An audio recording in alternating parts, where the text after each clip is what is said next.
They lived in shadows. They struck without warning, and their enemies feared even their name. This is the true story of the Hidden Brotherhood, the assassins who changed the world. Forget the video games. Forget the Hollywood blockbusters. We're journeying back 900 years into the heart of Persia to uncover a story far more intricate, more psychological, and more terrifying than any fiction. Imagine an order that didn't just kill kings, but dismantled the very idea of absolute power. An order whose greatest weapon wasn't a blade, but the mind itself. They didn't conquer lands, they conquered fear. This is the story of the Hashashin, the original assassins, and their enigmatic master who ruled from a fortress in the sky. In the 11th century, a time of sprawling empires and warring sultans, one man dared to challenge them all, not with vast armies, but with an idea. His name was Hassan I-Sabbah, a brilliant scholar, strategist, and missionary. Deep in the rugged, unforgiving Alborz mountains of Persia, he seized a near-impenetrable fortress, Alamut, the eagle's nest. This was more than a castle. It was a sanctuary, a university, and a crucible.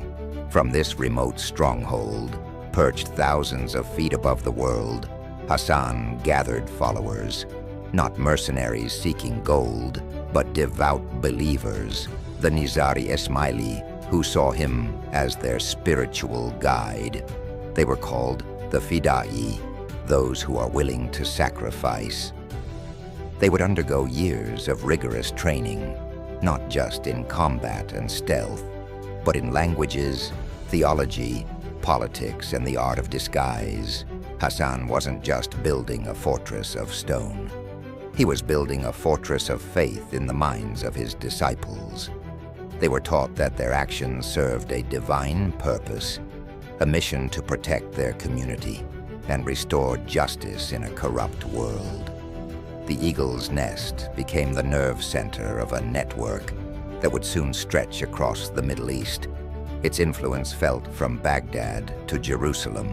From this mountain sanctuary, a new kind of warfare was born. They were called the Hashashin, a term that would later evolve into the English word assassin. But their methods were far from the brutal, indiscriminate slaughter we associate with the term today. Hassan I-Sabbah perfected the art of psychological terror.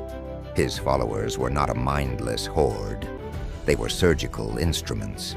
Their targets were carefully selected, powerful viziers, generals, and caliphs who threatened the Nizari community. The assassinations were public, dramatic, and carried out with chilling precision. A Fidai might spend months, even years, integrating himself into an enemy court, becoming a trusted servant or guard, waiting for the perfect moment to strike.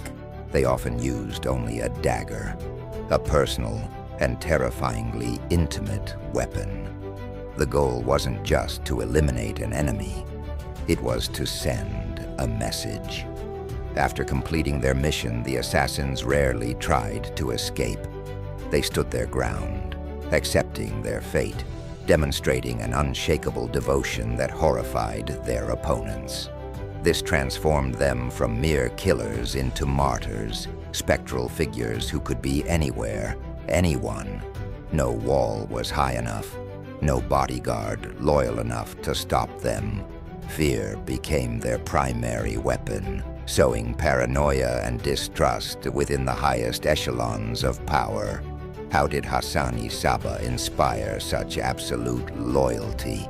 The popular myths, spread by his enemies like Marco Polo, tell tales of a secret garden of paradise, where he would drug his followers with hashish, giving them a glimpse of heaven to secure their obedience.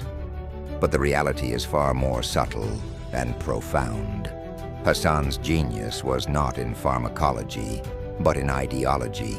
He was a master of control, not through illusion, but through belief.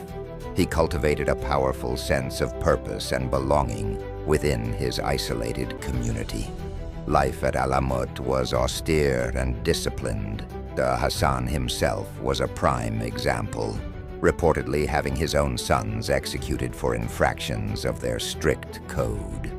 He turned faith into an unbreakable discipline, and that discipline into an unparalleled source of power. Each mission was a symbolic act, a carefully choreographed piece of political theater. An assassin might leave a dagger on a sleeping sultan's pillow as a warning, a quiet, terrifying reminder that no ruler was beyond their reach. They demonstrated that power was not absolute. This wasn't about chaos. It was about control. It was about showing the great empires of the world that even the most powerful could be held accountable. For 35 years, Hassani Sabah commanded his hidden empire from the eagle's nest, a leader who never once descended from his mountain fortress after capturing it. He was a recluse, a scholar, a spy master, and a spiritual leader, all in one. His library at Alamut was said to be one of the finest in the world. He was a phantom who pulled strings across continents from a single room. When he finally passed away in 1124, he left behind not a dynasty of blood, but a legacy of ideas.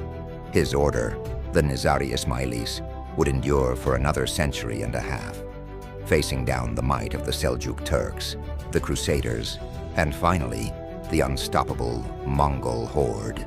It was the Mongols who, in 1256, finally breached the walls of Alamut, burning its legendary library and scattering its followers.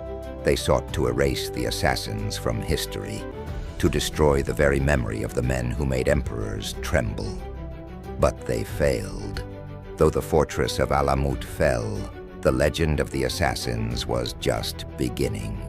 They vanished into the mists of history, but their shadow has stretched across the centuries. Their tactics, the use of deep cover agents, psychological warfare, and targeted strikes for political messaging, became a blueprint for intelligence agencies and covert operations for generations to come. The myth of the Hashashin has inspired countless stories, from medieval legends to modern spy thrillers.